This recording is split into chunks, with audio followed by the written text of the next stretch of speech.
we have found my favorite YouTuber, Anthony from the Rag Company. Stop it. Oh, he's not a huge, he's just the guy from the Rag Company. I'm blushing. Thank you so much. I am the guy from the Rag Company. He's like Hey the guys. personality on everyone else's channel as well. Yeah, it's not yeah, just the Rag Company. Yeah, yeah. Like, you see Anthony everywhere for a good reason. Thank you. I hope so. But well, welcome to Sema, both of you. Thank right? you. Like Glenn's here. This is amazing. We're really excited about this. This is our first time too.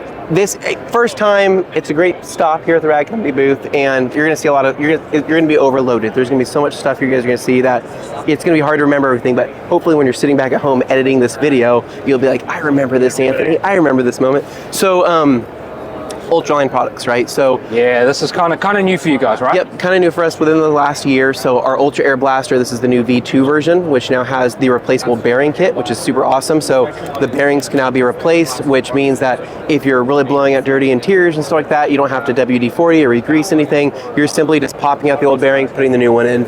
Done, right? We have the Air Blaster Plus, which is going to be able to spray liquids. Then we have the spray applicator, and then we have the engine blaster, which is really fun as well. So coming down here, ultra safe sponge, amazing. I use that all the time for my rinseless washes. That's it's the like go-to. it's perfect, right? And sometimes, at the end of the day, I grab it, I open it up, and I use it as a small pillow to rest my head and take a nap. Not really. What do you reckon the longevity is of that? I've had mine for a couple of years now. Dude, honestly, these sponges are gonna last a long time. Yeah. Once they start deteriorating, like if they're falling apart, replace it, right? Yeah, It's affordable. It's like $20, right? So just buy a different one, or have a couple on hand and you cycle through them. It's okay if it dries out. It's okay if it stays in liquid for a little bit of time. And you can just put it right back in the packaging, and that's totally fine as well. Yeah. So that's been a big staple for us. We love the sponge. No soak applicators are awesome. Ultra wool wheel mitts. I love guess this. What? They've written 2-pack on there now. I love these. Some people are kind of weird about it. So it's weird. Do you know there's like a whole subset of people who don't like putting their hands in mitts? It's like there's people out there that don't. It's like something in their head or built within them. It gives them a weird feeling, right? So some people will be like, hey, do you like this? And they go, do you put your hand in? And I go, yeah. You put your hand in, and they go. So that's you're right, it's a strange concept to start with. I remember we got a different version to start with, but it's like, oh no, I don't know if I like this, but absolutely, that is the best wheel cleaning tool you can have. It's so much faster, right? Like you don't realize how much, like that right there, instead of brushes and getting in there with all these different things, Get behind the spokes. I can grab that and be like, done. And I love the new feature you guys put on them with that sort of stitching around the end, so you can almost find the hole for it, right? Yep, with the suede there on the outside, and so it makes it really nice to find. And on coated wheels, it's my favorite. Like if you have ceramic coated wheels, that's all you need. If I said like one wheel cleaning tool, that's what you go for. Truthfully. So thank you, appreciate it. See, you're selling my stuff for me right now. I don't even have to say anything. So. Clay towels, clay scrubbers, clay mitts, all the clay products. So I haven't been a big clay towel guy until I bought one recently. Okay. Yeah, we love these. Yeah, we love these. Yeah. These are fantastic. Changed my perception. Absolutely. Did you guys know that I made this? I designed this, and it was so successful that there's several other companies here in this hall that have copied it. And so I was like, that's annoying, but also kind of complimentary, right? Yeah, it tells you that you've got a fantastic product. It means we did something and 2-pack, which means Glenn can have one, I can have one. We can smash out a car together. Right?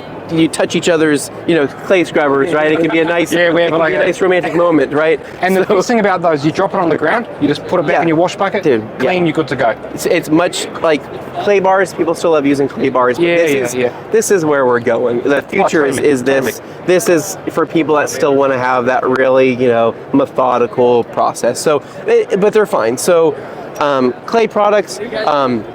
Ultra wheel and body brush, so these are great as well. These are able just to kind of do a little bit of everything, right? Whether it's honeycomb grills, whether it's cowling, whether it's wheels, it's just a really good all-around brush. And I love that we did kind of the theming on here, Rag Company with the cool blue. There's a U there that stands for Ultra on the inside. Oh, really? There's a little secret hidden within the. That's what that blue there is for the Ultra being a U. I thought it was cool. I thought it was a Like a cool little secret I thought it touch. was a nice secret touch. So, Nice. and then we have some bottle kit accessories. We have the Ultra Rip and Rags, and then the boxes for the tools down there. These rip as and well. rags, Yes. do you reckon these will be good enough for coating removal? 100%. Absolutely. Absolutely. No Because question. we always chuck our coating removal towels away, and we buy them in big bulk. Yeah, So if yeah. we could just have a whole packet of those, No, this is what you want. Right, You guys okay. need the Rip and Rag cells. They're amazing. So most people that are doing coating leveling, coating removal, they're using straight out of the box. No issues. Like there's so low lint to no lint that you're never going to have any marring issues or anything like that. So we know a ton of shops are just using them. You'd be using them, and then they usually will wash them, right, and then demote them to a lesser job. So it's whatever you guys want to do, but these are like the best bang for the buck. what's the difference between the two? This is white, and this is blue, right? So if So you you can do guys, first wipe, second wipe. you can have a first white, second white if you want to like dedicate it to it being a color thing. But the reason actually why we made a white version of this is because Levi loves using lacquer thinner. And lacquer thinner will pull dyes, right? And so if you're using lacquer thinner with a blue towel on a white car, right, to remove something, that area of white may now turn a little blue, right? Because the lacquer thinner is going to transfer the dye. Okay. So going with a white towel, right, being an ultra pure white, now it's going to reduce the chance of there being any type of dye transfer because it's just a nice pure white towel. Oh, these are just like the terry towels that we've been using. Yeah, so it's a pearl towel. It's really easy to use. Pearl weave? 70, pearl weave, 70-30 blend, and they're just, again, super affordable. And so you can just pull out of the box. The box is designed for yeah, that. so this right here is a punch hole. You just like a tissue box. So you just punch that through, and then you can just pull out towels as needed. Okay, got to get some of those. So That's what what would we you use? Would you use the pearl weave, your standby that you guys have been selling for years, or do these guys? Or is it toss-up? Either it's a toss up. It's whatever. It's different strokes, different They're folks, both but good. that they're awesome. So This is great. These work great. Yeah. Really work great. Comes the video here. The owner of one of the best garages in the United States. This is Fred. He's recently been on. Yeah, Mormon. yes, Oh, yes, you are. Mr. Mormon, yeah. Fred's garage. Yes, You know yes. what I hear about Fred? I hear Fred has the best hospitality in the United States. I have also heard that as well. And he has Anytime you're in good, California, good style, good taste of choice, good taste of humans, right? Wow. He surrounds himself with the right My son people. owns a wine tasting business. I'll hook you up with him. Oh, okay, right. Dude, heck yes. We're going to get a connection You sorted actually here. get the full U.S. tour here. Yeah, and same for you, Anthony. Thank you. Get out. You want it. Once we we'll get out of Idaho here eventually. Well, we're out of Idaho now, but next trip we'll stop by because Matt did say that we do need to come see it because he says it is a work of art. So It is the best looking garage that I have seen. I've got about with everything, I got about $1.5 million. okay, all right. But Well, when you're 70 years old, man, dude, you live it up, right? Yeah, enjoy that. Yeah. Enjoy it. You worked hard for it. It's amazing. And so Matt actually was here yesterday, and so I'm sure he's around. Have you seen him yet? yeah, I ran Okay, into him good. over. Good. I'm glad. And so it's been really fun. All right, so next up, towel questions. Towel questions. Our towels are getting really quite old now. Okay. How long do you reckon we could get, pretty decent detailing shot, quite a big bit of volume? How long do you reckon we'll get out of a towel? So a towel, typically I tell people that a towel should be able to last hundreds of washes, right? Probably a couple hundred washes realistically. Okay. But it's not the washing that's really going to affect the towel. It's going to be what you're doing with the towel, right? So what are you putting it through? What chemicals are you putting on it? What are you removing, right? What stains are in the towel?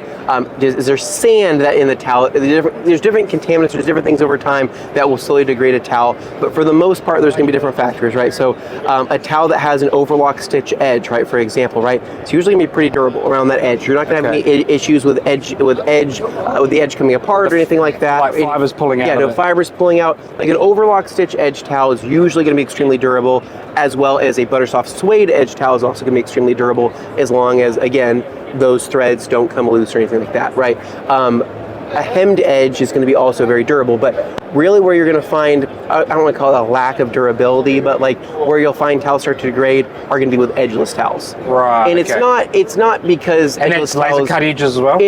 so it's either laser cut or it's knife cut, right? So you have two different types of cuts. So a laser cut would be an ultrasonic laser, right? That's heated to a temperature that is almost perfect to where when it makes that cut, it's cauterizing the edge, but it's not doing it so much to where you have like crunchy, nasty edges. It's doing it to where it's that perfect middle ground of searing it and being like, perfect. It's not going to lint anymore past that edge, but it's also not going to damage the paint or anything like that if it does, catch your paint. Yeah, okay. So cheaper towel manufacturers, they don't care how things are ultrasonically cut. They just say, cauterize it, right? Yeah, okay. And what happens is you get these really burnt, crispy edges on cheaper towels, and it's just a dead giveaway that it's just a cheaper manufacturer that's doing it. So we always make sure that anything that we do ultrasonically cut is as best as we can possibly do it, but with use and abuse, washing, using, folding, everything in between, eventually those edges will start to lint a little bit, right? Or they may start to fray, things like that. But it's all normal, and I mean, I tell people that if every detail you do, that you can account for consumption of a small amount of accessory product, right? Let's just say towels, for example, right? You can build that into the cost of your pricing. Yeah, totally. Then you should always be, and you can build that out as crazy you want. Not necessarily like a disposable, but it's something like it's like it's a consumable, right? It's just a consumable that you've built into, whether it's a spreadsheet or however you like to do things, right? But like you can say, I'm getting this many uses, and at this many uses, this has been paid for, this has been paid for, this has been paid for, and now I know that I'm in a positive, right? And now I'm going to be able to, have kind of an idea to forecast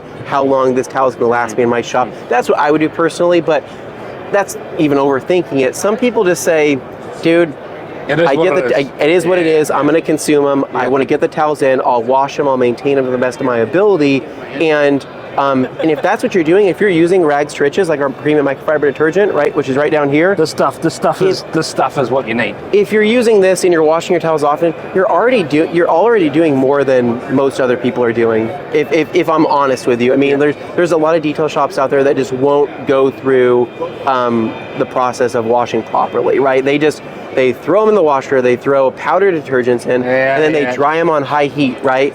Heat is the enemy. Avoid heat. So you want to dry on low heat or air dry?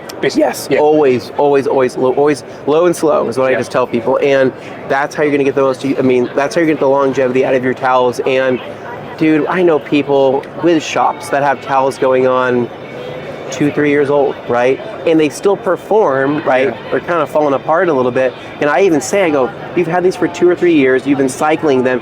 They've done their job. They're not overly expensive. They're not overly expensive. I go, I think it's time to, spend just a little bit of money, right? And just buy into a new case or buy into some more. And they go, shoot, you're right. I was kind of skimping on towels. When that thread starts to pull out, that's when it's time to get a new towel, right? Yes, correct. And if you ever have towels that are starting to like lint crazy, right? And you start to notice it, you usually need to try to pinpoint where that lint is coming from or which towels are linting and really just get them out. Demote them, or you make them a one-time use and then throw them away, because what's going to happen is if a towel starts linting heavily, it can start transferring to other towels in the wash, right? So you might have one towel that's linting and 50 towels that aren't, but that one linted towel has now spread lint to these other 50 towels. That's probably what's happening with our window towels. So our window towels are starting to produce lint, and it's on the window where you noticed the lint. And so now it's probably time that we need to kick those towels out and get some new ones. And so Weaver's the window towel we use. And it'll happen, and you go, crap, like these are all of my towels bad? No, not all of your towels bad. It's most likely 1 or 2 towels that are bad that should have been demoted or set aside. And is it okay to wash groups of towels together? So if you had like your interior towel, your window towel, and then let's say you had your bead maker drying towel, can you put all those together? You can. So I try to tell people, like, just separate the really, like, I'm not going to wash my wheel towels with my like coating like removal towels. I'm not going to do that. So he will do. My purple interior towel will be washed together. My window. Oh, you've stopped doing that. For about 2 years. I had to convince him that you could do like groups that are of likely cleanliness together. Yep. Do you know where I learned that from, though? I was following like the Matt Morgan guide to detail. Yeah. And sometimes Matt Morgan's not always right. No. He's often right. He often, not always, and he will admit. And if I call him out on something and say this isn't right, he goes, dang it, maybe that was wrong. So he'll admit when he's wrong. So we're following the brand company guide. Yeah. So Well, not throw them all in, but you could do groups together. So wheel towel I wouldn't be using, right? yeah, group together. In, Dirty stuff. In window towels, if you really want to make sure like your system is, pure or whatever, we can wash your window towels separately on their own if that makes you feel better. But for the most part, I wash my interior towels with my window towels. I wash my polished towels and compound towels with my spray wax, spray sealant towels. Gotcha. Perfect. I'm perfect. It's fine. It's the wheel towels that I go. I don't really want to include those in the other things. Me personally. Yeah. So hopefully that helps. And hopefully you guys learn something new. will this pull bead maker out of the towels? It will. So this was designed to actually pull bead maker out of towels, specifically this particular product. But what will happen is spray sealants and towels, they get along. It's like love at first sight, right? It's kind of like, it's like a new relationship, right? They go, we've just met. This is beautiful. We're in this honeymoon phase. Yeah. You're getting along so well. But then after a while, right, the arguments build up, and they start to kind of repel each other. And you go, well, we're not really getting along anymore, and you're not really soaking me up anymore. And now other people aren't I'm not soaking other people up, and the water's rejecting me, and I don't know what to do. That's a weird analogy, but you know what I mean. And then it's time to buy a new relationship. And then it's time to buy a new relationship, right? Right? Or is this an analogy about life or towels? I don't know anymore. So, but ultimately, spray sealants and towels work well together, but you have to know that you're using that going to that combo. You have to know that you're risking that towel may degrade faster or will not perform as well in the long term. And you can stay on top of it as much as possible, but you are at a certain point. If you're bead makering every single week and you're only washing your towels once every 2 weeks, they right? always get washed after a detail. Yeah, then you might be fine. But some people use a towel with bead maker, throw it off to the side, and then they go, oh shoot, that's my liquidator drying towel with bead maker in it. And they go, oh crap, it's been too long, right? Now, and at that point you'd have to bucket soak it with rag stretches. Yeah. I got a question. I've heard this recently. Will rinseless wash, any kind of rinseless wash, pull ceramic coating that's been dried on the towel out? What rinseless wash? Or can rinseless wash, like a rinseless wash, pull ceramic coating out of the microfiber? Not necessarily, no. But I do think that submerging a towel that has a coating on it in a rinseless wash is better than just water alone. Because what happens is what you're doing is you are now. The coating is now dispersing itself. Anything that's left of it, right, that's still active, right, could disperse itself in the water, right? Before the cure time really happens. And so the one benefit of maybe a rinseless wash is because it's got polymers in there that are actively going to try to clean. There may be a better chance that it would reduce that coating from setting up in the towel more so than just water alone. But I think soap would do the same thing realistically. If you had just soap, this in a bucket, Absolute or rinseless in a bucket would do the same thing. I think I understand your question, but I think okay. All right. At a certain point, I don't know. I mean, I just use a rip and rag. I just use a rip and rag and then just use it, abuse it, wash it. You don't try to save it if you don't want to, and then demote it to something else. And that's what we do. We just make it become a rag, for the garage or whatever. And that's the best way to do it. But towels. We don't want people to waste. Truthfully, if you can avoid wasting towels, but make the most of it. Because I can have towels that I've demoted, right? And saying I use this with a coating, I use this with this. It's not going to perform well. And I go to my neighbor's house and I say, hey man, do you want some just spare towels, like rags that you can use for whatever? And he's like, really? I can have, these are so nice. And I go, these are not my nice towels. This is like my about to go in the trash can, but I want to give them to you. And people love receiving them if you want to give them away to people as well. So hopefully that helps. All right, thank you so much, Anthony. Dude, I'm thank really you. happy to meet you. Thank you. I'm happy to meet you. Thank you for talking us through some of the. Great. Let's keep shaking about it. That's the New Zealand trick, right? Our Prime Minister wants to win a three-way handshake at Rugby World Cup. So that's a New Zealand special for this video. Really? Oh, I'm so happy to meet you and talk about some of the rare company products. Thank We you, love man. using them. It is quite hard for us to buy. We buy them from an Australian distributor, so it is quite hard, but we're willing to pay a little bit extra money to get some real premium products. Thank you. That means a lot. Now that I've met you and I've met the spirit of this place, I'm going to keep buying these products forever. Thank you. Thank you. Well, enjoy the rest of your show, guys. Thank Thanks you. again, man. All right, cool. See ya.